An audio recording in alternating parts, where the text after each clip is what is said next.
is Spread Respect, a campus conversation. My name is Adam Wood. I'm the Senior Director of Partnerships at RISE. So you might be wondering who RISE is, what we do as an organization. We are a national nonprofit that was founded in 2015 by Stephen M. Ross. He's the owner of the Miami Dolphins. And really everything that we do is focused on education and empowerment. Really educating and empowering athletes and the overall sports community to eliminate racial discrimination, champion social justice, and improve race relations. And we couldn't be here today if it wasn't for the America East Conference. We're here as a result of the Spread Respect initiative, as you see, and really to provide a little context of our work and what we've done with the America East. That really all started with what we call the Student Athlete Perception Survey.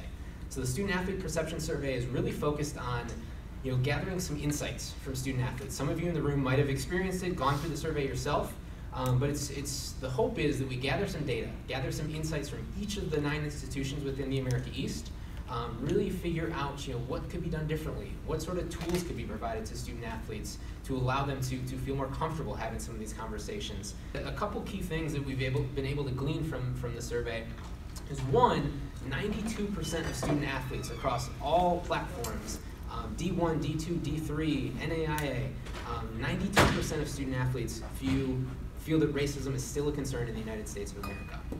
Similarly, 79% of student athletes feel that they have an obligation to raise awareness about social injustice. So we do this survey. We've been on site working with the Student Athlete Advisory Committee. We worked with them earlier this month.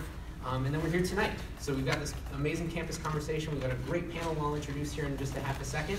And then we'll also be at the basketball game this evening. So by all means, please come by. You can experience our fan activation, take a photo, create a GIF, and show your support for unity and equality and respect. So please do that.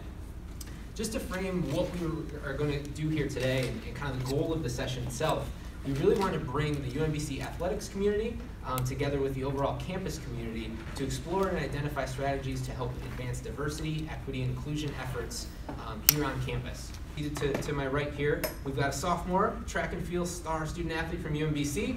He's originally from Trenton, New Jersey, where he grew up a multi-sport athlete, is Jameer Robinson. Seated next to Jameer, we've got Lisa Gray. She's the Associate Director of Diversity and Inclusion at UMBC Student Life, Campus Life. She joined the Student Life program in 2006 and devotes a lot of her free time to a number of social justice-based community service initiatives in the Maryland and Baltimore area. Lisa Gray. Seated next to Lisa, we have a former NFL player. He played for the Detroit Lions, New England Patriots, Cleveland Browns. He's a Maryland native. And during his post-playing career, he actually started the Leigh Bodden Foundation. That was really focused to empower youth in the metro Washington, D.C. area, transform their hopes and dreams into realities. Leigh Bodden. And last but not least, we have a representative from the America East Conference. She's in her 4th year as Associate Commissioner. She leads a number of different conference engagement initiatives, including Spread Respect. Kate Bergstrom. So I will start with this. So I'd love to get a little more insight from each of you. One thing that we talked about in kind of thinking through this conversation and our goals and what we want to get out of it is at RISE, one of our current initiatives is the Champions of Change. So each of you have a Champions of Change shirt from our most recent trip to the Super Bowl. But really the idea is that anyone can be a champion of change. It can be a former pro athlete. It can be anybody that works in the business realm. They can take steps in their community to make a positive difference. So I would love to hear what is your why, and in that context, really why you are passionate about and involved in issues of equality, inclusion, and social justice, maybe even as it particularly relates to sport. I'll start with Kate. I'm going to ask you to pull double duty. If you could, share your why, but then also maybe provide a little context about Spread Respect, just so we can kind of introduce that as a whole. Absolutely. Thanks, Adam. So for me, my why is that I see sport as an opportunity where there's just natural unity. So when I look at sport, I see like a lot of the layers that I think society carries around is shed away when you have the same jersey on. Just by nature of that, you are on this leveled playing field at times, and so you're mission based. Your mission is to win, right? Whether that's as a track athlete, as a swimmer, or in a more team-oriented sport like basketball, lacrosse, volleyball. And so, you have this mission, and in that mission to win, you lose a lot of the sort of nuances that I think where people in just regular society use that as an opportunity to pin one against each other and find differences. And so instead of finding the difference between me and Leigh as a way to pull us apart, if Leigh and I are on the same team, we're finding the differences that make us both stronger together. And so I see sport there as a really big reason and platform to make headway in diversity and inclusion. So that's my why, and the piece of that that's been strengthened is the work that I've done at America East. So good segue into talking a little bit about spread respect. For the student athletes in the room, hopefully the students in the room as well have seen our Spread Respect initiative. I know administrators have seen it grow over the years. We started with a partnership focused more so on LGBT inclusion with an organization called the You Can Play Project back in, I think, 2013 actually. And from that, our awareness piece and our education piece started to come together when we were doing programming on campus. But really, these nights, like the basketball game you talked about earlier, Adam, was a way for us to publicly show through student athlete activation that once you were in that arena, this was a place we can talk about diversity and inclusion. And so that broadened a few more layers once we partnered with another organization called LGBT Sport Safe, did a bit more education and programming, and then most recently it was even more strengthened by this connection we've made with RISE to bring in a really important piece that I don't think we were spending enough time on, which was race as an aspect of diversity. And so these Spread Respect Nights have really been a vision maybe of the conference, but more so of the student athletes. This has been an ask of the student athletes and has been activated and made successful by the work that each campus SAC and administrators and coaches on campus have done just by being involved and engaging with the initiative. So that's sort of the backstory on Spread Respect. How about you, Leigh? What's your why? Well, my why for like inclusion, equality, things of that nature is because me still inside of me is still a young kid, a young black kid in society, and I really felt like it was times where I can just go back to being in the car where my mom was stopped, and she was stopped, and the first thing the cop asked her was, what was she doing here? And I heard the fear in her voice, and I was scared as a kid. And we were coming from my coach. He was a white coach, and he took me to his house right after practice because she couldn't pick me up. And not being able to say anything, her not being able to say anything, and being in a school where I had some black teachers, and I had black teachers, and I didn't really have much, I guess you can say, many bad things happening. But then when I moved to Maryland, and I started to have, other than black teachers, I started having problems, and I couldn't really say anything. I couldn't really do anything. And so I feel like my why is now you have to get to a point of, well, just imagine if I had an athlete or somebody speaking up for me, and in the realm of this is not right, or this is shouldn't be happening to a kid or a parent or whoever, and I want to be that voice for kids that can't speak up, to a system to where your voice isn't really heard. So that's what I do this for, and that's my why, to be able to be a voice for people and kids that don't really have a voice. That's amazing. We'll go right down the line. Lisa, I'd love to hear your why. Oh, sure. Well, mine is somewhat self-absorbed and practical. I am a mom of a black girl who has a whole bunch of magic, I feel, on and off the basketball court. So she drives me a lot to do this work. She's 15, and I do this because I want the world to be a better place for her.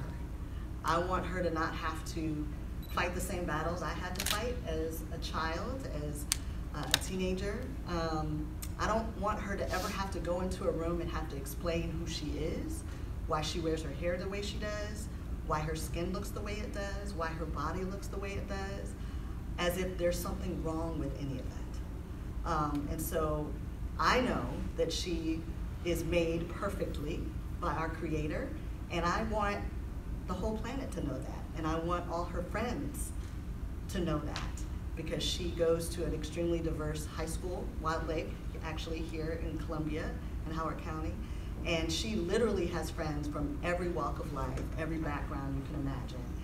And I want her to have that experience for the rest of her life, right? Not just in school, not just on the court when she's playing basketball, but everywhere. So that's my why. And then by extension, another kind of selfish motive, I see a lot of the UMBC students that I work with here on campus as my children. I would never kind of openly admit that, so if that comes out outside of this room, I will find you, and I will ask you to, kind of have a conversation. No, I know that our students are adults, but I still feel that kind of maternal instinct to protect, right? So that's what I mean by that. That I do D&I work because I want, on behalf of every other mother on the planet, children to have that experience of being seen and being visible and being heard just the way they are in the skin that they are in. So that's my why. Jameer, I think you know what I'm going to ask you. Could you please share your why? I can. So my why is, it all roots from when I was younger. I've experienced racial inequality in sports, from team sports to individual sports, and when you're growing up with that, like all of these people, like you realize that you want change, and sports is such a large platform where change can happen. If we bring everyone together for this one united front to win, why can't we do it all the way around in equality? So that's my why. So you all hit on all the points that I want to cover. So I'm actually going to start with Leigh. You spoke about an athlete speaking up and really the power that an athlete can have to kind of help convey that message and act as a unifier. I'd be curious, in your playing career, your professional career, was there a moment where you realized that the power of sport to bring people together as a unifier? Was there one shining moment that you remember coming to that realization? Again, like we talked about it, but there are a lot of moments in sports, and I think everybody may have seen it, but one that came to mind to me was, and I wasn't playing, it was the Missouri football team. Mm-hmm. It was a kid, I forgot the whole story, so forgive me, but he was starving himself because he wanted change, and then the football team had to step in and really force that change. And again, and that was campus kids getting involved and using their voice and using their platform. And throughout history, there's been that. You have the Muhammad Ali's, you have all the other athletes. The guy who put his fist up. John Carlos. Yeah, John Carlos. So kind of speaking up and giving people again with the voices that feel like they're unheard to really be heard. And sports again just transcends just everything, and everybody comes together when it has to do with sports. And sometimes sports, I mean, it's money involved. Mm-hmm. And it's big money, and so if those people aren't happy, then things need to happen. So I feel like that to me stuck out, and it shows just how sports can bring people together and get a goal to where it's going to impact everybody, or the people that again are unheard, and the people that feel like they are less of. Yeah. I guess as we think about UMBC and the impact that we can have within this community, within this campus, within the athletic department, I'd be curious, Jameer, what your thoughts are as far as the role that athletics could particularly play here at UMBC. I mean, how do you see that fitting into to help elevate race relations, elevate the inclusion efforts? Or what sort of role do you see athletics fitting in, maybe in particular at UMBC? Love to hear your thoughts. Well, sports at UMBC in general sometimes can be often very divided, and I feel like, especially sports like basketball and lacrosse, you have groups of people that want to cheer on these sports teams. You want people everyone wants to win. It's a common goal, and branching that gap between just being an athlete and being a student is really something that can change, and what I would like to push for change. Just even if you're an athlete and you're sitting next to a regular student in class and you just talk to them a little bit more, you interact with everyone a little bit more, you don't just sit at lunch with your athlete friends or whatever. It's like all of that can be changed, and it just takes that one extra step from each and every one of the athletes, and also the students in the same regards, to use their power to speak to the athletes and not be so afraid in a way. Because we have no more power or like standard or upbringing than anyone else. Yeah.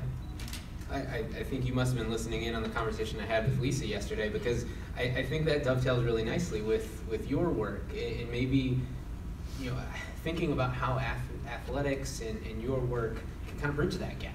I mean, how can we do that? What sort of solutions are in place? Maybe there's some that already exist. Maybe there's things that we can do in addition. But speaking to Jameer's point, how do we bridge that divide to bring the athletic community and the overall UMBC campus community together? Well, absolutely, through athletic competitions and going to games together, we can be in the same spaces, and I think that helps.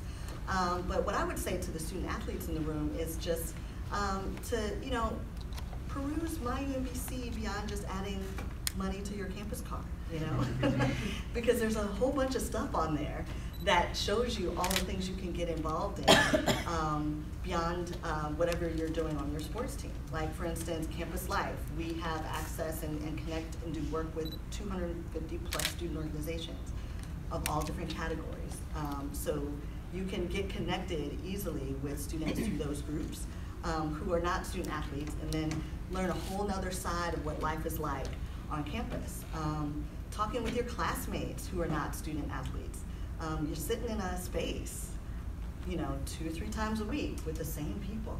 That's an easy way to build community. Ask them what they do after class or when they're not studying. And you'd be amazed to find out that you might have some things in common with them that you wouldn't think exist, right? And then if you do that also across race, you can open up even more doors to things that you would not have expected. So definitely my office in Campus Life's Mosaic Center for Culture and Diversity would be a great place to start. We're on my UMBC too. So just look for us. And if you don't remember anything else, I work on the 3rd floor in the Commons building. My name is Lisa. If you come find me, I will get you connected to whomever else you want to get connected to. Because it's about relationship building, right? Sometimes all it takes is knowing one other person that is outside of your immediate friend group or folks that you typically connect with every day to introduce you to more communities of people. But it takes that step, kind of like what Jameer was saying. It takes you kind of stepping out of your comfort zone.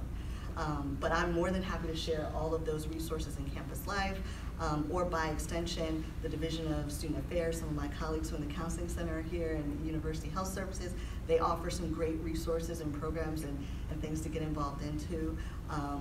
And so just step out, try something new. That's what our old Student Life tagline was actually just a few years ago. There you go. Yeah. And so I would like to just say something about that, because these are great points, and it's easier said than done. Because I was a student athlete, and you say that, and people are saying, "Oh, okay, yeah, you're right." But again, so I played in the NFL, and a lot of things that plague the NFL guys are going broke after you're done, and they have seminars just like this for us when we come back from training camp. I mean, it's mandatory for just rookies, but we're in there, you're just coming from practice, and it's tough to get the message. But the thing, what I always say is, they have to mandate it for everybody, I believe, because then if you continue to get that education, then I believe that they won't have a problem going broke after they're finished playing. And so that gets back to my point. I think the colleges or the teams, the coaches, they should mandate that these players do certain things and go to certain programs, like mandate. Like if not, something's going to have to happen to them, because it does need to happen. Because you can tell kids all day, hey, go sit with this person. They're not going to find time. They're going to feel like, nah, I'm tired. I don't want to do it. Right? I've been an athlete. I know. And same thing again with those seminars. Would I go to a seminar again about financial literacy in the NFL? Probably not.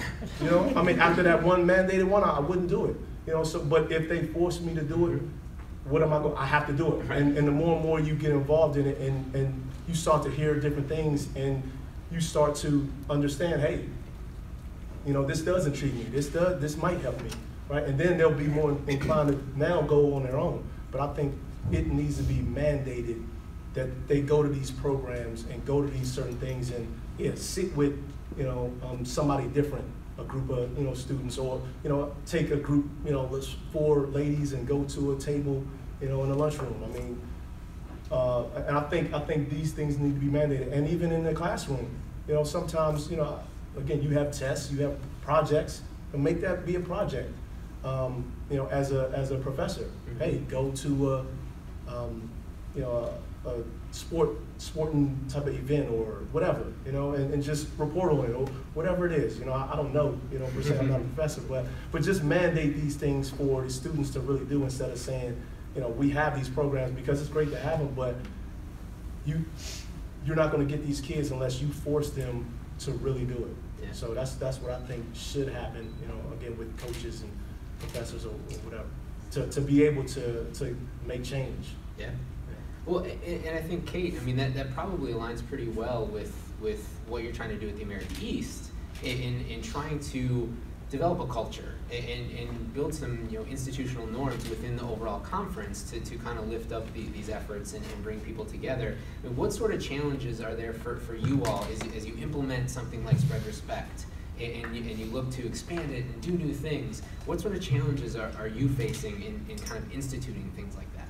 Yeah, it's funny hearing Leigh say the word mandate. I'm like, I cringe, because I look at sometimes our own initiatives, and I worry that we put too much of an ask on our institutions to say, like, hey, can you dedicate a women's basketball game and a men's basketball game to focusing just on spreading respect, and then also do it in the fall and also do it in the spring, So we definitely in the conference office, I think, juggle with that a little bit. I know at the institutional level, just from the some of my peers, there is a hesitation to make things mandatory. But I do think that if you don't push for that in some respect, you can't ever create uncomfortable environments. And when you create uncomfortable environments, the growth happens, right? So we've seen, whether it's anecdotally or from a survey, like like the perception survey that we'll get the data back from soon, that there's an appetite for change. And so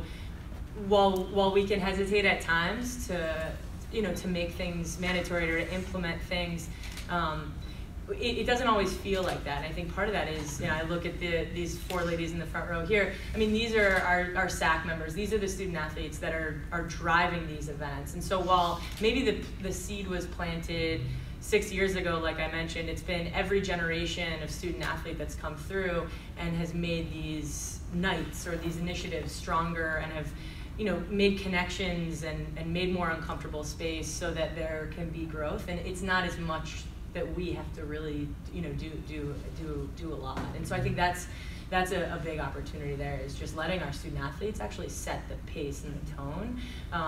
But yeah, of course, so there's some of it we have to say, okay, can you please pick 2 basketball games within this week? Right. But the rest of it's been, I mean, that's definitely the biggest thing that blows my mind every single time we go through, especially in the winter, our Spread Respect events, is just like how much creativity brings together, just fans, coaches. It gets like dialogue where there just wasn't dialogue, and I think that part is so important. I'll share one story just about that, because I think mandating it can be hard, but when you have people that come, and I think sometimes you lose like the fans, right? Like the people that are showing up to these games that have just such a broad spectrum of whether it's background, religious beliefs, sexual orientation, gender identity. We had an institution that had a Spread Respect event last year, and there was a mom and a daughter, and it was actually at a volleyball game, and they were wearing Spread Respect shirts. And the mom, during warm-ups, the daughter during warm-ups turned to her mom and just said, "Look, Mom, it's cool to be me." And she was having some sexual orientation identity, sort of challenges. Even I think she was 8 or 9 years old. And so you hear something like that, I get chills, and I look at that and I'm like, wow, just from creating a space for that, some life was changed in some way. And so that type of work, I think, makes me feel like it's less mandatory and less mandating and more of an opportunity. Yeah. I think we've talked a lot about the power of sport, the way it acts as a unifier. I think everybody in this room understands the role that sport plays and the way it brings people together. But for whatever reason, that doesn't necessarily translate to the world outside of sport. Always, it doesn't translate to the business world or the everyday campus life. Lisa, I'd be curious. I mean, why do you think that the unifying power of sport, why does that not translate necessarily to realms outside of sport so naturally? Well, when I think about my daughter's experience playing basketball, like she's on a, and I think Leigh had mentioned level playing field before. She's on that, right? And the only hierarchy that's really in that space are the coaches and her captain, right? In that context, that's it. There's no other power or positionality she really has to deal with, because it's truly about the team and everybody just playing their role, whatever that role may be, and they're moving forward in a unified way as a community. Outside of that context, there's very few areas in our daily lives in this society where that's true. There's hierarchy everywhere else.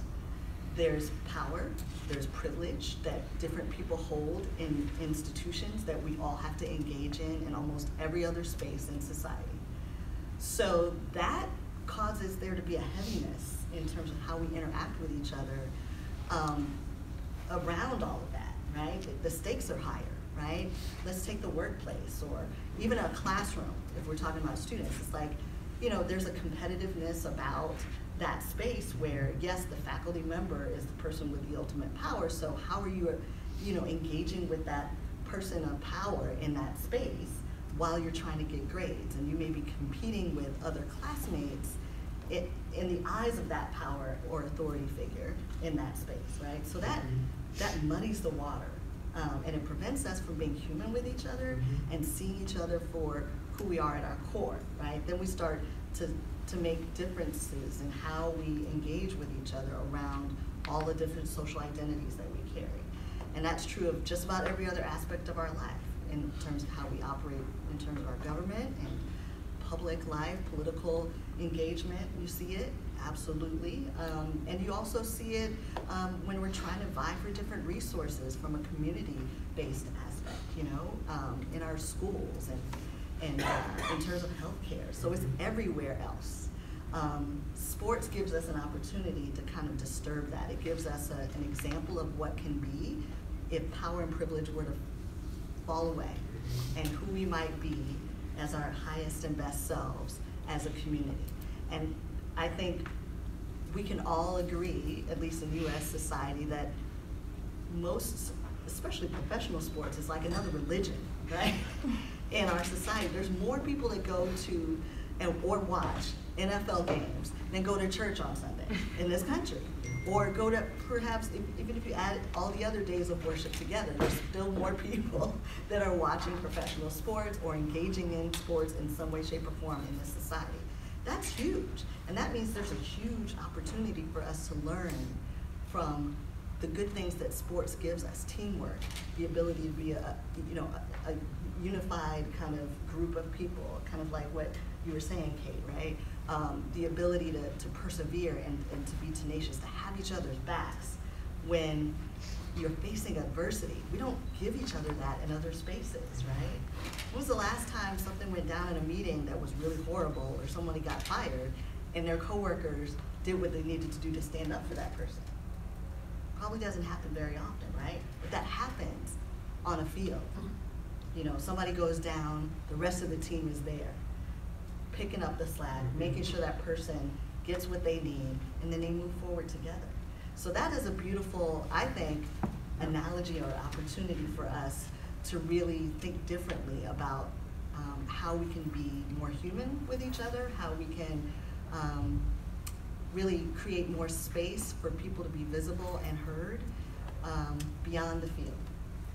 So I'm actually going to put you on the spot, Lisa. I have a follow-up question. So a question that we had come in from someone. How would you have a conversation with a coach about race or another issue if you aren't sure how they'll act?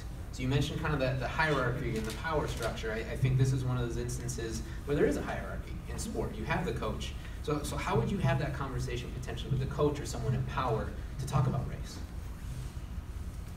It depends. My short answer to that depends on a lot of things. Well, first, I would say it depends on the relationship you have with that coach.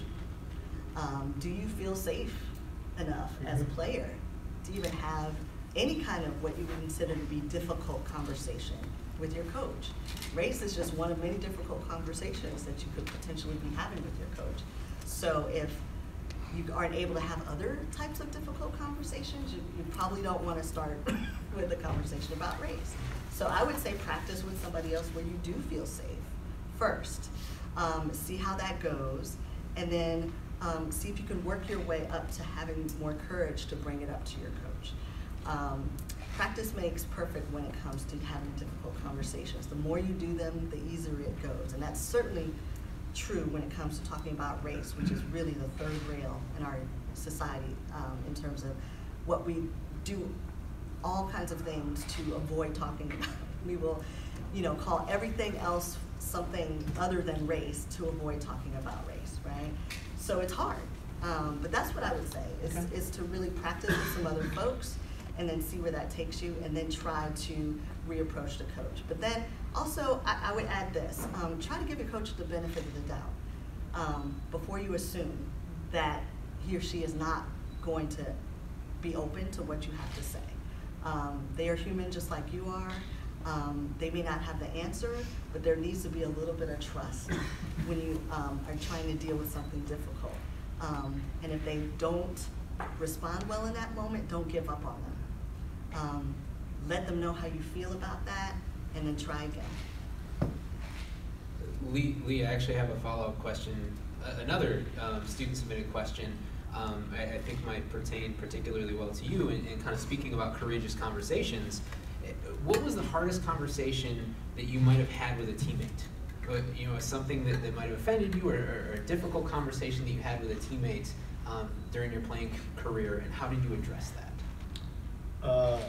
To be honest, nothing sticks out, because I feel like, again, being a part of a team, you go through adversity, you have crazy conversations or crazy, dialogue with a teammate, whether it's in a game, whether it's in practice, but you understand that it's not done in a way or form that is trying to be hurtful. Everybody's, again, pulling for the same thing, and nothing is personal when we talk about things.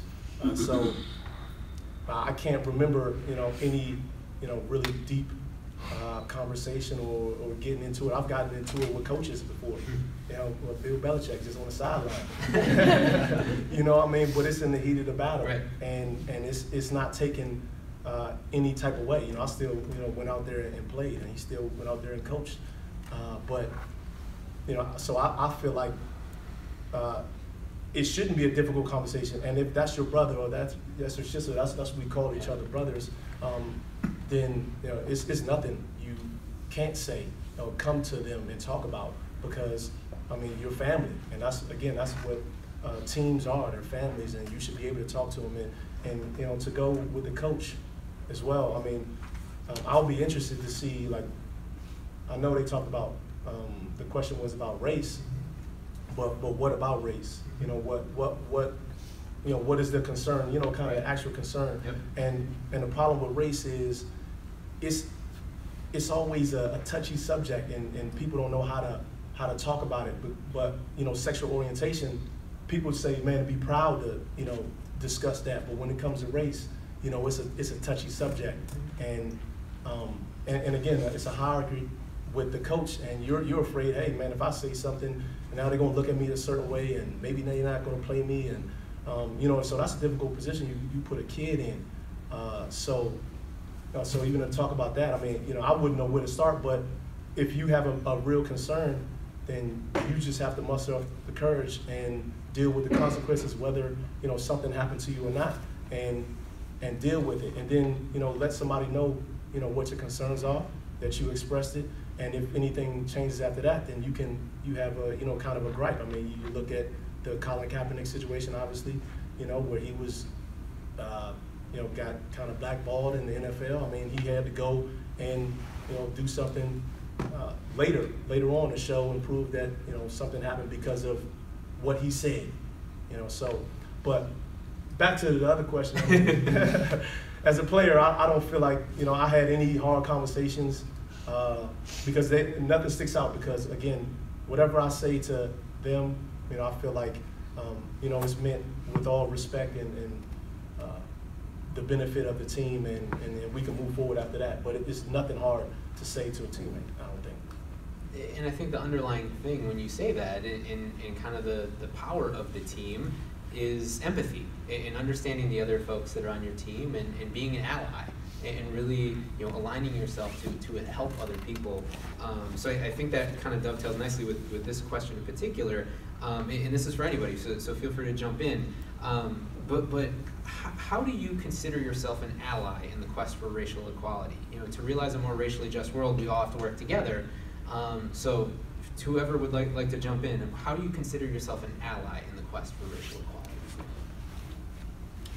I mean, start off, but as an athlete coming from team sports and individual sports that involve teams as well, you just look to your teammates and you see equality across the board. It doesn't matter what your teammate looks like. You can be purple for all you care, but you're still going to respect that person as a teammate. And that's the one thing that you can appreciate about sports. And that hierarchy sometimes can blur the lines where you have a coach and an athlete, but in that same respect, you give your coach the same respect that you would give a coach, and then the coach should give you the same respect back. So I feel like that kind of just, it all should mesh together. And typically on good teams, they have that good chemistry of seeing no color, seeing no inequalities, like everyone's as equal as can be. Everything is based off of how you perform and how hard you work. So, any other thoughts on being an ally? Yeah, I think so much of it about it is like fighting the sort of the ease of ignorance. We talked a little bit just before we sat down about how easy of an excuse it is to be ignorant, and so I'm not the perfect ally, but I certainly try to be intentional with conversation, and I think, Adam, I think you said it, but empathy is such a big part. And so asking questions, identifying situations that maybe you don't feel like you completely understand from that person's point of view, but ask them how it made them feel. Ask them, or call the situation out, right? And so just not sitting there and being, completely, naive or ignorant to a situation, I think is a big part of it. So then the other side of that is like active education, right? So making yourself understand that landscape, making yourself, walk through someone else's shoes to the extent you can. I think that can be really difficult. I am white. Like, I do not understand what it is like to be black. And so just saying that out loud, I think, like, humanizes me a little bit. Like, I'm never going to pretend that I understand that, but I can certainly try as hard as I can to educate myself and to ask questions. And also, like, for me, I have this mindset and of like, you can't judge a book by its cover. Like, where does that get you? And I think if you try to peel those layers back, you just start viewing humans as humans, not ignoring race, because I think that defeats the purpose. But for me, it's just like active education and trying to fight the ease into ignorance. Lisa, I'd love to hear your thoughts on allyship and the role that takes, but also kind of why it's important for those that might be in the majority to be an ally in these situations. Oh, absolutely. You were in my head a minute ago. I don't know if you knew that. I can sense it. Well, basically, I think racial allyship has to involve discomfort. It has to be okay. You have to be okay with leaning into discomfort if you are going to be an effective ally. Engaging in constant allyship. I feel like, given the work that I do, we have, by the way, students, How to Be a Better Ally workshop series. Check it out. That really helps, you get some practice with building allyship. But as far as racial allyship goes, I would say this. When you think that you should not speak, that is the time you should speak, typically, when it comes to racial allyship. It serves marginalized folks around race. It does not serve us or does not help us when people who hold more racial privilege than we do stay silent in the face of racism, in the face of bigotry, in the face of just basic hatred being meted out against various racial groups. African Americans, Black African Americans being just one of many, right? So I would say speak, feel the fear and speak up anyway, feel that discomfort, but be that person that disrupts the racist joke. Be the person that creates space for the person of color to speak on their own behalf and to name their own experience, and to be okay with them being angry or sad or whatever their response is to a racist act, right? We just went through, a few years ago, the horrible death of Freddie Gray in Baltimore. I cannot tell you how many people on this campus who called themselves allies did not speak to any student of color about how they were feeling, talking about empathy, right? How terrifying must it have been to be a young Black man on this campus when that happened? Because Freddie Gray could have been several of our students. Or Sandra Bland even, could have been several of our students. So speaking, not allowing silence to make it seem as if you are co-signing on hatred, because that's how it can be interpreted. As far as majority group people go, I would say, particularly to anybody in the room who self-identifies as a white, straight, cisgender man, we need you. We need you to be allies who step up and speak in spaces where people don't expect you to, against racism, any and everywhere that you can, especially if it's gonna make you uncomfortable, and especially if people do not expect it, right? We need you to do that, because it gets exhausting for people who are racial minorities or who are minoritized racially to have to constantly speak up or be pressured to defend ourselves in the face of hatred and racism. It gets exhausting. We need some help. And this is how you can help us. Just by taking a moment to saying, man, that's not cool what you just did. It could be that simple to disrupt something that could be harming a person of color in your midst. Creating space for a person of color to speak in a meeting when they're being ignored or erased. Real basic things, right? Is all we're needing, really. Now, I'm not speaking on behalf of all Black people or people of color as I say these things. I am speaking from my experience, 20 plus years of doing this work, and what I know helps create more allies around racial equity and justice in the world. It's not hard stuff. We just need to do it. We just need to speak and act where we can with the people that we have influence with, and risk being uncomfortable sometimes. That's all it takes. And we could shift all of what's happening around the world tomorrow if each of us did that. We talk about influence and not being silent, and I think you Leigh, said something kind of being a voice for the voiceless in some scenarios. In thinking about that, I would really love to hear your thoughts. Being a former professional athlete, and hearing some people that might feel like you shouldn't be putting your opinions out there. The phrase that had come up in the media recently, "shut up and dribble," as it pertains to LeBron James. What are your thoughts about your opinions, the way that you are able to share your beliefs and talk about some of these issues, and that intersectionality of sport and politics? Can those two things ever be separated? No, because politics, when you define it, I mean, it's just about power. Mm-hmm. People reaching for power or having power and somebody not having power. I mean, you hear it in sports, people like, it's politics, it's been politics, I don't play because of this and that, it's politics. But I think, again, having us being people first before we are an athlete, a lot of people feel like you should just stay in that realm. Right. And you should just worry about doing the sport that you're doing.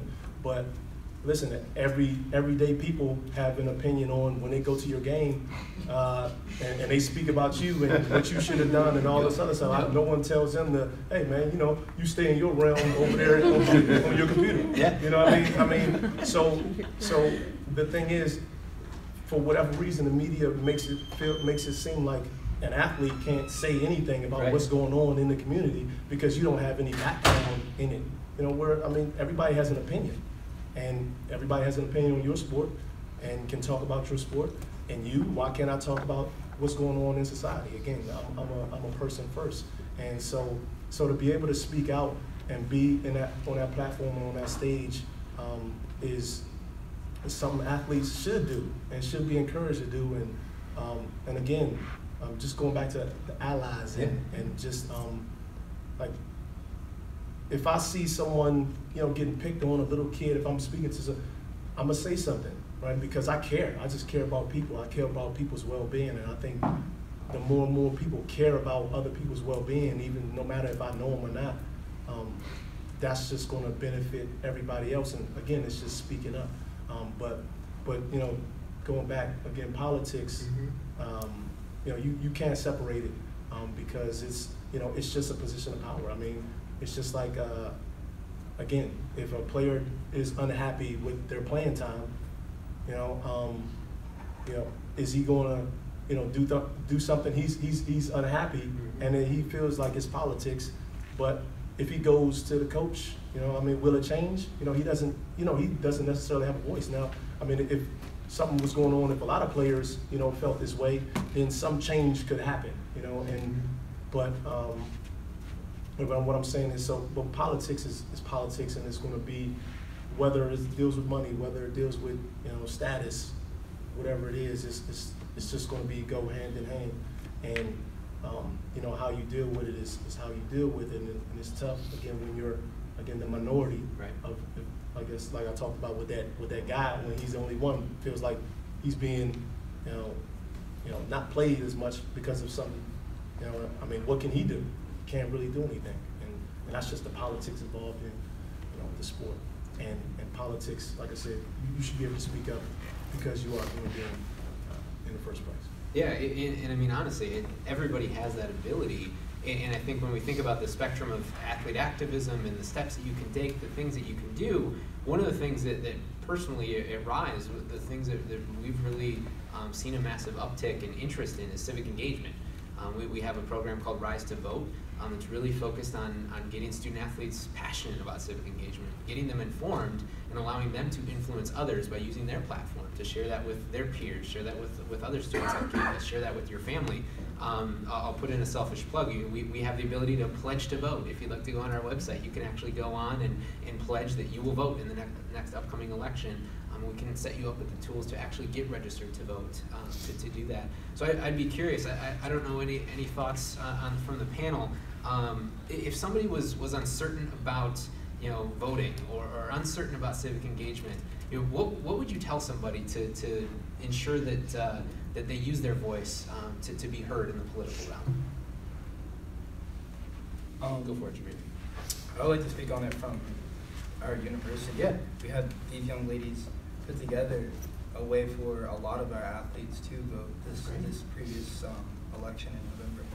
And it's just like the opportunity to see that happen and know that there are people there that want you to do it as well. It's like it's really like a good feeling, and to push, like, never to be discouraged by that, and to always push forward for change, because there are people with a voice, and we all have a voice, so why not use it?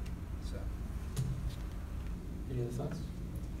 Yeah, I mean, nothing drives me more crazy than when people beg for change but do nothing. And you don't have to be on the front lines. You don't have to be, whether it's donating money or doing all that stuff. But if you don't take your civic responsibility, I think it's just such a big missed opportunity.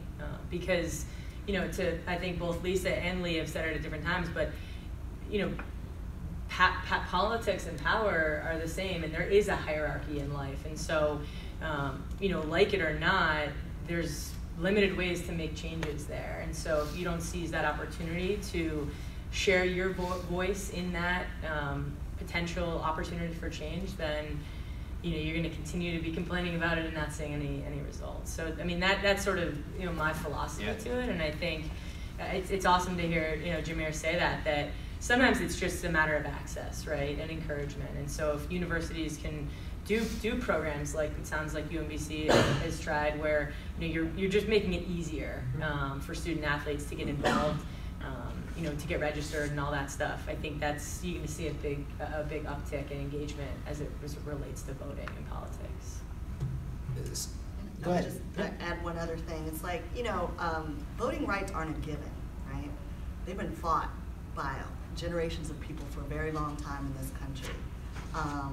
There was a time women could not vote, and that wasn't that long ago. It was just in the 20th century. People are still alive who could not vote as women. There was a time when black folk couldn't vote. People are still alive when that time was here, right? And I could go on in terms of the fight for voting rights. So if nothing else, exercise your right, because people died and bled and fought for you to do that. And have some respect for that history and your ancestors, the people who came before you, by just taking a moment, right? Because it's really not that hard. You kind of, depending on the state you're in, of course, because there's some issues. There's some issues we're still working out. Let me say that and make that plain. But at least here in the state of Maryland, it's really not that difficult. We have multiple ways that we can exercise our right to vote. So I say, why not? It's not going to cost you a whole lot to do it, but the impact that you can have can change our whole society. If all of us agree that that is the way we're going to participate actively in making change happen. That's just one way, obviously, to be civically engaged, but I think just if you're eligible, that's a basic way to be civically engaged. I don't want to change gears completely, but we got a really, really good question submitted online, and quite honestly, I think I'll just read it verbatim just because it's articulated so well. But it goes back to some of those important conversations we were having, some of those difficult conversations we were having. And I think it particularly relates Leigh, but anybody can jump in. Leigh, you mentioned kind of the unity factor of your teams and not necessarily facing some of those difficult awkward conversations. This question states, does the unity, family-like atmosphere of sports make it easier for people to avoid conversations of race, or for teams to pretend like race just disappears once the practice starts? Do teams actually create opportunities for their players to have difficult conversations around race and racialized experiences? So, yeah, I believe so. The tighter you are with your team, the easier it is. Again, you talked about it, just going to eat with each other and, just in the locker room. Things happen outside of the world we have a television. We watch it. We talk about it. We go in the locker room and discuss our opinions on it. Whether it's with a white guy, black guy, it doesn't matter. We're talking about it and figuring out their perspective, my perspective, and that's just giving them an insight to go outside their locker room and talk to their family about how this black person feels about it, or how a white person feels about these things. And so it doesn't make it difficult. It makes it easier. The tighter your group is, I think it makes those conversations not difficult, because you can be who you are. And the thing about sports is you trust that person, because you know that they'll fight for you when times are hard, and you know what type of person they are. And so those conversations are, to me, are easy when you have a family type knit, and I think that's what teams are, totally. And so again, it gives you different perspectives to go out and share with people in your family, and people that may not be able to talk to a black person or a white person, or won't do it. It gives them that opportunity, and give you you can spread that word that way. I saw your eyes light up when I asked that question, so go ahead, Lisa. I have actually heard from some student athletes that, although I agree with you, lead to a point. I think it depends on the racial composition of the team. From what I have heard in my time here at UMBC with different student athletes, as well as students who are not athletes, who've engaged with different sports teams, I've heard that it can be tough if you are the only person of color. I was close-minded. Right? I'm sorry. I was thinking of a big team, and I apologize. Yeah. And I'm glad that you had some racial diversity in your team experiences. That's a wonderful thing. But for those who don't, I was just going to add that it can be really hard, that sense of unity, because then it feels, from what I've heard, like they're swimming upstream, like they're bringing up something that nobody else wants to talk about, and that makes it uncomfortable for everybody. And then it's easier to kind of put that on that one person as you're the one with the problem, right? Because you don't want to get with the program, and we're all a big family, and why are you causing dissension, et cetera, so on. So, for those teams and sports really that are more monocultural, that need more racial and ethnic diversity, there's some work to be done. And once those teams and sports start to be more racially diverse, I think that will fall away. But until that happens, if you are the only Latina, Latino, or Latinx person, Asian diasporic person, black identified person, multiracial, multi-ethnic, biracial, biethnic person, it can be hard. It can be hard to bring up race, or to even name your own experience around race, because it can feel isolating. It can feel like you're a traitor, you're being ungrateful for all this love and support that you're getting from your team, which is not true, right? You are a person first and an athlete second, and hopefully people would see that, but I think when it comes to race, it gets murky and can be difficult, absolutely. Oh, go ahead. Well, I was just going to say one thing real quick. I would say, hopefully try to find one person on your team that you can talk to about that's that doesn't look like you, and then hopefully they can share that with the team and address it and spread the word and get it out that way. That's what I was going to say.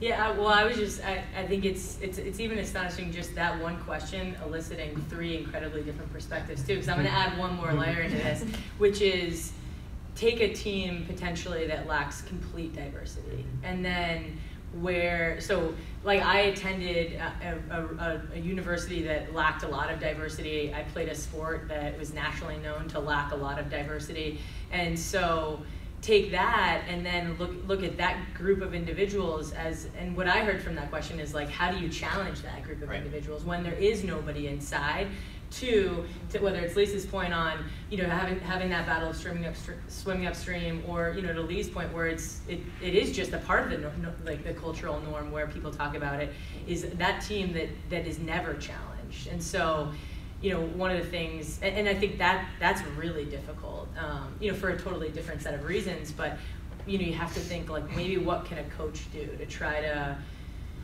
you know, put that group of individuals that, you know, doesn't have space for their bubble to be burst into a position where there is natural, you know, discomfort, because otherwise the conversation is never had. And I was a part of a locker room where conversations weren't had, where, like, I wish they probably were. And where I think I'm in a locker room now in a different capacity, or, you know, just hearing what's happening in locker rooms, you know, on the administrative side, and hearing that conversations like that are happening more. And so that's a really positive thing. But I think for some teams that are a different makeup, they need to be challenged, and they need to be put in situations where it's uncomfortable, and that race can be brought up, because, you know, it just doesn't come natural to bring it up when everyone looks at each other and they all look the same. So. Not to add another dynamic, but I'd be curious, Jameer. I know that you have a background playing team sports. I know you told me you were a star baseball player back in the day, but you're an individual student athlete now on the track and field team. What sort of dynamics are there, the team dynamic, I guess, how relating to those difficult conversations in race? What are the differences? Yeah, I definitely see a difference in the way team sports especially interact with race versus individual sports. Like, my track and field team is like, it's so weird how diverse it is now. And it's like, everyone, like, we can all talk about, like, Greek food, and, like, everyone loves Greek food. But, like, there's a lot of times where, like, in team sports, I didn't feel that same way. I didn't feel that same, like, we could talk about this one commonality that we all have between, like, just one race or whatever, and it'd be okay. And that's one thing that team sports should push, especially on teams where there aren't any minorities, or team sports where there's super diverse, or team sports where there's only one minority. Like, it's something that team sports and individual sports, of course, should just continue to integrate and see out, and be okay with just learning about someone else. Because in the real world, there's a bunch of different people, and you're gonna work with maybe people that all look like you, or people that don't look like you. So as we wind down, this has been incredible. I think I've learned a ton just hearing from the four of you. But I'd be curious and jump in, or we can go down the lines, whatever you prefer. What does success look like? We've talked about all the actions we can take, the way that we can take sports and kind of you know, lift up the initiatives around diversity and inclusion within the entire campus community, within the whole community as a whole. What does success look like? What are we aspiring to? Feel free to jump in, whoever wants to go first. I mean, oh no, go ahead. You know, I'm gonna take an America East specific lens on this just for a second, but for me, you know, it's the idea that every athlete, every prospective student athlete understands that no matter what America East institution they're potentially going to go play for, their race, their gender, their sexual orientation, their gender identity, their religion, the type of food they like, you know, doesn't play a factor into how they can have the best possible student-athlete experience. Now that's shooting for the moon, right, yeah. You know, but if we land anywhere between here and Earth, then it will be better off than where we are right now. And then also, it's really tough to measure that. Yeah. But that's my aspirational goal. I think more realistically, in terms of a tangible sort of solutions-oriented answer for you, is that at least everybody in this room, and maybe if everyone in this room can go talk to 5 other people about what they learned here, you can spread the message on how important it is to engage, to just have a conversation, whether it's a conversation that elicits empathy, a conversation that challenges somebody. That to me is some sense of success. Any other thoughts on success? Yeah, I echo that. I think for me, just from a personal and professional standpoint, success for me in this area would be for me not to ever have a job. to work myself out of a job where I have to do any kind of education around racial equity, justice, diversity, and inclusion, because it's happening everywhere, and everybody is stepping up, and everybody's creating space for everybody else, and making sure that other people are getting what they need, that there's equitable access to resources across racial groups, etc. And I think we can get there. Like, my hope is that if we can activate enough folks to just act locally and think globally, so to speak, right? We can make that change happen. But it's just gonna take us, kind of like what Kate is saying, reaching more people, that's all. Just sharing what you've learned today with 5 other people, great suggestion. I think that can help us get there. I also think a thing that any of us can do in this room right now or soon after this event is to just kind of do a self-check, like self-reflection moment, to talk about with yourself, what am I doing around developing myself and my own racial identity so that I understand who I am, so that I can better understand who other people are. Because if I don't understand myself as a racial being, it's gonna be harder for me to understand other people as racial beings, or people who are being racialized in ways that I'm not, for instance. So that any of us can do right away.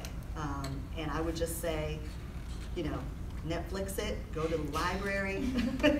There's all kinds of ways that you can self-educate a lot easier now than a few generations ago, right? It's not just about needing to, get a PhD in language literacy and culture, which is a program here legitimately at UMBC, by the way. It's a lot more simple than that, so. Leigh, I'll frame it a slightly different, but I'd be curious your thoughts. Sorry, not to totally change gears. But it relates to it. So think back to when young Leigh was arriving at Duquesne to start his football career. What would you want to tell him, putting on our solutions-oriented hats? What would you want young Leigh to know as it pertains to race and using his voice in a positive manner to lift others up? What would you want young Leigh to know? Well, to start off, young Leigh was shy, and I'm still a shy kind of guy. And I wish I had somebody to, pull it out of me. Because, so to be honest, I went through a lot of things in college, racially. And it built like anger throughout my college career. But obviously I learned to get rid of it, because again, we talk about what success looks like. I think everybody in this room knows what that looks like, and it looks like working hard at something and dedicating yourself to something, improving what your weaknesses, and that's how people need to again improve and successfully kind of reach barriers and knock down barriers in this realm. But what I would say, could you repeat it, rephrase it? What would I tell young Leigh? What would you tell young Leigh, like looking back at advice to your former self? So kind of thinking through that lens of what success looks like. What would you want young Leigh to know? What would you want young Leigh to do in order to reach that success that we're all hoping for? Right. Well, to engage a little bit more. Yeah. Engage a little bit more than I did, because I didn't. I kind of stayed in a bubble, I would say, and that's why I said I know what the student athletes feel like, and it wasn't anything that, and people would tell me. People told me to take public speaking. I was like, man, I don't need to. Like I'm not going to speak in front of kids and here you are. people, and here I am. Because I was shy, because I didn't want to do it. So, I would just tell myself to. Listen to other people and engage with other people and do different things, because you do have a routine. You do have a routine when you're an athlete, or just when you're a student, period. And sometimes you got to step out of that role. And like I said, talking about mandated, I would have to force myself to do it, because if I just tell myself, you can tell yourself anything all the time, but, it's like physically dragging Leigh to this thing, this event that, he needs to go to, and somebody talk to him about it. It's like, yeah, I'll go, and that sounds interesting, but, you don't go and you hear it. You may hear about it, you may not. But it's really, again, forcing myself and really telling the future. I mean, obviously no one knows the future, but that's why we're sitting up here today. We know, we've been, and I've been in their shoes, and I understand what it takes to get to that point. So I would just have to really force myself. It's not really anything I can tell myself. Yeah. I would have to force Leigh to do certain things. That's what I would have to do. I mean, you are young Jameer, right? What would you say to yourself before you started school here? Well, what's something that last year you would have wanted to know, something that you could tell another student athlete to really make an impact? Give me a second. Yeah. You changed the question. I thought But just thinking back on how I've changed from last year to this year, especially with the way I think about things and the way I see people. As times are changing and time is really heated right now and everything that's going on, one thing that I've definitely learned is that you have to be educated. Education is very key. If you don't know about something, then you will fall behind and you'll be ignorant, and it's easy to be ignorant, like someone up here just said. So you have to remain educated. You have to be willing to learn. Being open to learning about others, being open to learning about how to experience things with others and also interact with others is very valuable.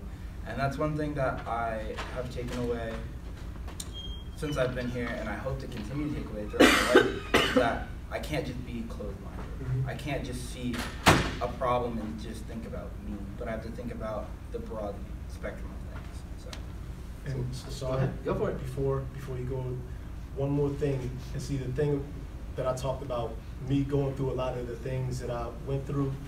So, and why I was angry, one, because I didn't voice it to many people, right? And so nowadays, you have social media to where you can kind of get the message out or whatever, without kind of feeling, any type of way.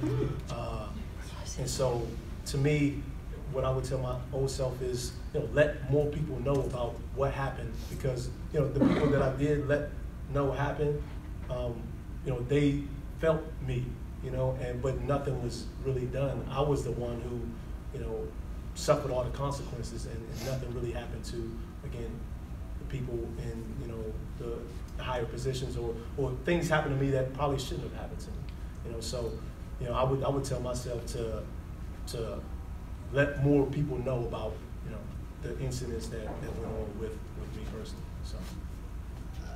Go for it. Could I add one more thing? Also, just to all the athletes in here and the people that aren't athletes and adults or whatever you are, just don't be afraid to question, but also be respectful in your questioning and understand that if you don't know something, don't be afraid and don't be discouraged, even if others may make you feel like you're dumb or something. It's okay not to know something. It's okay to learn. It's okay to be wrong. And it's okay to learn from that. So. I was going to end with Lisa, but I wanted to give you a chance, Kate. If there's anything that you wanted to share with your former self right now. Nothing that these get. No, I mean, I'll toss the baton. So then, Lisa, I'll pose the final question to you. One, I'm curious what you tell your former self, but then two, Jameer talked about education and exposing yourself to new things. I think it would be helpful to hear again, some of the opportunities that the campus life offers, and that's sort of those actionable next steps that the folks in this room can take advantage of. Okay, sure. First, I would tell my younger self to not be afraid. That you are enough. That's what I would say to my former self, that you are enough just as you are, in the body that you are in, with the skin that you have and the hair that you have. That's what I would say. And live in that boldly. So as far as resources go, Campus Life offers a whole host of them. We are a part of a bigger division of student affairs, along with athletics and the counseling center, University Health Center, or health services, the Career Center. We also have residential life in our division, and transit, many other offices, Office of Off-Campus Student Services. Don't quiz me on all these departments please right now, but just know that with Campus Life, I'll just go back there, we, again, could get you connected to student organizations of all different types. We can help you to get connected to Student Events Board. SGA is connected to our office, the Student Government Association. Our two big groups, the Retriever Weekly has a connection with us, the campus newspaper. My centers, the Mosaic Center, the Interfaith Center, and the Queer Student Lounge. The Queer Student Lounge is in this building on the second floor here in the UC. That's a space for LGBTQ plus identified folks, as well as their allies, to gather and connect. The Interfaith Center is next door to Susquehanna Hall. That is a space where a lot of our religious and spiritually connected students interact, along with our religious council, which are campus partners of us in that space. And then the Mosaic Center, we're the mother of those two sister centers, and we kind of do all of the different programming that connects those spaces across social identity groups. So take advantage of some of our resources.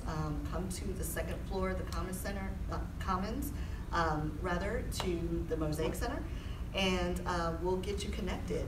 If we don't know what you're interested in, we will have a conversation with you and help you find out what that is. But one quick note to the student athletes in the room, I want you all to know that we do understand that you all are in season, and you have practices, and that you have all kinds of training responsibilities, and that takes up a ton of your time. But we also know that you're not doing that the entire year, right? There are some downtimes that you have, and in those spaces where you have some downtimes, do something a little different, you know, kind of come see us in the Division of Student Affairs and get connected to some other folks in the community. Talk to your classmates, find out what they're involved in, and see if you can get connected and build different types of community for yourself. But I would just also add that it is okay, as Jameer said, to ask for help. If you don't know something, just ask. It is really, really okay. The people who ask find out, and then they know, right? There's an interesting trajectory there that happens. And then you can tell other people, right? And then pay it forward. So, yeah, see us and let us support you, because we want to do that. Well, with that, we thank you all so much for joining us. If you had questions that you wanted to ask anybody personally, if you weren't comfortable submitting a question, we'll hang out for a couple minutes. But hopefully you have some takeaways, some action steps you can take from this. Again, really appreciate it. Have a great rest of your night. Can I? Yeah, do it. And well, just with the, I'm sorry. Just for the student athletes again, so I just want to leave y'all with, you know, me as an athlete, like I always believed in myself and believed, you know, whatever I did, and like you talked about, saying things respectfully. Like that's what I did no matter how I felt and no matter what consequence happens. Like you are in control of your life. Don't let anybody feel like they can be in control of your life, because, you know, I know how it feels with coaches, you know, and going through whatever, but, you know, you're a person, again, first and foremost, and if they can't respect, you know, how your wishes and how you feel about certain situations, then, you know, that it is what it is. And, you know, whether you're gonna play, keep playing, you know, keep going with that, you can do it, but you gotta be in control of your life, and you gotta believe that everything you do is for yourself. I mean, you know, obviously it's a team sport, but, you know, you gotta lay your head on a pillow at night, and it's just you and your thoughts. And you have to go to sleep at night, you know, knowing that you did what you need to do for yourself to make you happy. So that's really what I wanted to, you know, end with. And it's like 2 minutes. I have like a poem that I wrote. It's for students. It's for like athletes and believing in yourself. All right. So I'm gonna stand up. I'm gonna stand up. Hopefully I remember it. All right. But because I wrote this like 5 years ago, and I spoke in front of a 2015 class that graduated. So it's, you know, it's a poem. Believing in yourself and let everything be for you. So figuring out what you want to be in life is a struggle. For me, it all changed once I stepped inside the huddle. As a kid, I never did it for the fortune and fame. I did it for the respect and the love for the game. The love got a little tainted once I hit the 10th grade. A sophomore at the math, man, your boy barely played. They threw me in the fourth quarter as the final whistle blew. They had me questioning myself, like, is this what you want to do? So I was unhappy and my grades went down. I knew it wouldn't get better until another school was found. Northwestern came in the picture and gave me every opportunity. Around the same time, I started speaking to God fluently. And he gave me 2 rules. He said, believe in yourself and let everything be fuel. I went on to be MVP in both respective sports. I thought it didn't matter because I was in no sports writer's thoughts. They didn't recognize me as one of the best in my position, so listening to God's number 2 rule, I will make that my mission. I landed at Duquesne where I broke every record. Football, track, even in the NCAA section. Number 1 or number 2 on all of those lists. So there's no way the NFL could pass up on this. But draft day came, name wasn't even selected. I had so much faith, ego not affected.